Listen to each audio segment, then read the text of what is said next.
21D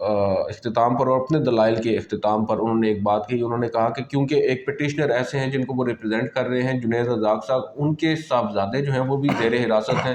اور اول تو انہوں نے کہا کہ ان سے ملاقات کرنے نہیں دی جا رہی. 9 مئی سے وہ زیر حراست ہیں، اور اس کے بعد انہوں نے ان افراد کے نام پوچھے جو 102 افراد بتائے گئے کہ فوج کی حراست میں ہیں، کہ وہ ہیں کون سے 102 لوگ، کیونکہ اکثر ایسے لوگ ہیں جن کا تو ابھی تک معلوم نہیں ہے کہ وہ ہیں کن کے پاس. اور ایک اور انہوں نے ایک انٹرم ریلیف مانگا جو عدالت نے نہیں دیا، مگر چیف جسٹس نے سماعت کے اختتام پر اٹارنی جنرل کو روسٹرم پر بلایا اور ان سے کہا کہ میں یہ توقع کرتا ہوں کہ جب تک اس عدالتی کارروائی کو، مطلب یہ عدالتی کارروائی چل رہی ہے، اس وقت تک کسی بھی شخص کا ملٹری ٹرائل نہیں ہوگا. اب یہ سماعت ملتوی ہو گئی کل تک، اور جو D G I S P R کی پریس کانفرنس ہم نے سنی، اس پریس کانفرنس میں انہوں نے ایک بات کہی اور وہ بڑی دلچسپ تھی. انہوں نے کہا کہ ٹرائل چل رہا ہے. اب میں بھی سلپ آف ٹنگ ہو، مگر میرے لیے خبر ہی اس وجہ سے ہے کہ سپریم کورٹ کو یہ تاثر دیا جا رہا ہے کہ ابھی ٹرائل شروع ہی نہیں ہوا، ابھی تحقیقات کا عمل جاری ہے. اور دوسری جانب جو D G I S P R ہیں، جو کہ میرے خیال سے اتھارٹی ہیں اس معاملے میں، وہ ان کی جانب سے وہ واضح طور پر بتا سکتے ہیں، وہ یہ کہہ رہے ہیں کہ ٹرائل شروع ہو چکے ہیں. تو ایک تو چیف جسٹس اور کو صرف یہ نہیں کہا بلکہ یہ بھی بتایا کہ جو سول عدالتیں ہیں وہاں سے یہ معاملات شواہد ان کے سامنے رکھ کے اپنے گراؤنڈز بتا کر کے اس بنیاد کے اوپر یہ مقدمہ جو ہے وہ فوجی عدالت میں جانا چاہیے، اس کے بعد یہ ریفر کیے گئے ہیں اور پھر یہ معاملہ وہاں پر ہونا ہے. لیکن بنیادی سوال یہ ہے کہ ظاہر ہے کہ ہر شخص کے ذہن میں یہ سوال موجود ہے کہ ایک تو وہ لوگ ہیں جو وہاں پر موقع پر پائے گئے، جن کی فوٹیج موجود ہے، سی سی ٹی وی فوٹیج موجود ہے، یا پھر جن کے سوشل میڈیا کے ذریعے، آپ کی پوسٹ کے ذریعے آپ کو نظر آ رہا ہے کہ وہ لوگ وہاں پر موجود ہیں جہاں پر جلاؤ گھیراؤ ہو رہا ہے، اور وہ خود کچھ ایکٹ کرتے ہوئے نظر آتے ہیں. لیکن پھر ایک سوال بہت سارے لوگوں کے ذہنوں میں موجود ہے کہ کیا سیاسی لیڈرز جو ہیں جن کو یہ کہا جا رہا ہے کہ ذہن سازی کر رہے تھے اور یہ سب کچھ اس میں انوالوڈ تھے، ان کے خلاف بھی کوئی فوجی عدالت میں کارروائی ہوگی؟ تو یہ وہ بنیادی سوالات ہیں جو اس وقت میرا خیال ہے شاید سپریم کورٹ آف پاکستان کے سامنے موجود ہیں. جو آغاز ہوا، آپ نے عدیل سرفراز کو، میجورٹی جو مجھے لوگ دیکھتے ہیں وہ عدیل سرفراز کو بھی فالو کرتے ہیں، عدالتی معاملات پر رپورٹ کرتے ہیں. انہوں نے بڑی تفصیل کے ساتھ بالکل آغاز میں ہی بتایا کہ کیا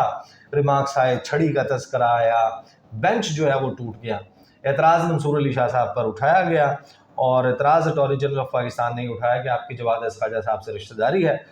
پہلے میرا موقف تو مختلف تھا، لیکن مجھے جو ہدایت آئی ہیں حکومت کی طرف سے، فیڈریشن کی طرف سے، ان کی بنیاد پر میں اعتراض اٹھاتا ہوں، آپ ریکیوز کر دیں. انہوں نے ریکیوز بھی کر دی، اور عدیل جو ہے وہ جو اب نوٹ سامنے آیا ہے منصور علی شاہ کا، وہ عدیل میرا خیال آنے والی ویڈیو میں کریں گے بھی. تو یہ جو سماعت آج ہوئی، اب کون کون سے معاملات رہ گئے ہیں باقی، کس کس نے دلائل دینے ہیں، اور فیصلہ کب تک متوقع ہے؟ اب سے چند گھنٹے کے بعد جو سماعت ہونے جا رہی ہے اس میں کیا کچھ ایکسپیکٹ کیا جا سر؟ سکتا ہے؟ آج ایکسپیکٹ یہی کیا جا رہا ہے کہ former prime minister Imran Khan کے جو وکیل ہیں عزیر بھنڈاری صاحب، وہ اپنے آرگیومنٹس کو ریزیوم کریں گے. اس کے بعد بریفلی حامد خان صاحب جو کہ مین پٹیشنر ہیں اس کیس کے اندر، سب سے پہلی درخواست عمران خان کی طرف سے انہوں نے دائر کی تھی، وہ اب اپنی آج درخواست دوبارہ دائر انہوں نے کرنا تھی، ابھی کر لی ہے یا مطلب کر لی جائے گی، مگر اب انہوں نے بھی آرگیومنٹ کرنے ہیں. اور اس کے بعد پھر حکومتی جو لیگل ٹیم ہے ان کی باری آئے گی. اٹارنی جنرل آبویسلی مین ہوں گے. مگر ایک اہم بات یہ ہے کہ 2 روز سے یہ خبر چل رہی ہے بیرسٹر فروغ نسیم کو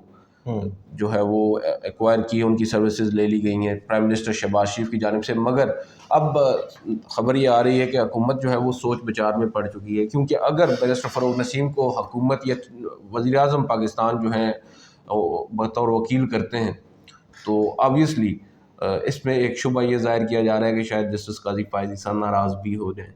اور کیونکہ جسٹس قاضی فائز عیسیٰ اور بیرسٹر فروغ نسیم کی ایک ہسٹری ہے، اور یہ ہسٹری آج سے نہیں ہے. میں نے اپنی ایک ویڈیو میں ہی بتایا کہ ان کی ہسٹری تب سے چل رہی ہے جب یہ وکالت کیا کرتے تھے دونوں کراچی میں، سے پہلے، بہت پہلے. اور ایون تب ان کا ایک سینئر ایڈوکیٹ کا ایک لائسنس ہوتا ہے، یا اس کو ٹیگ لگایا جاتا ہے سپریم کورٹ میں جب ایک ایڈوکیٹ کی ایک پریکٹس ہو جائے سپریم کورٹ کی، تو اس کے لیے لائسنس جب ان کا وہ نام آیا سامنے، تو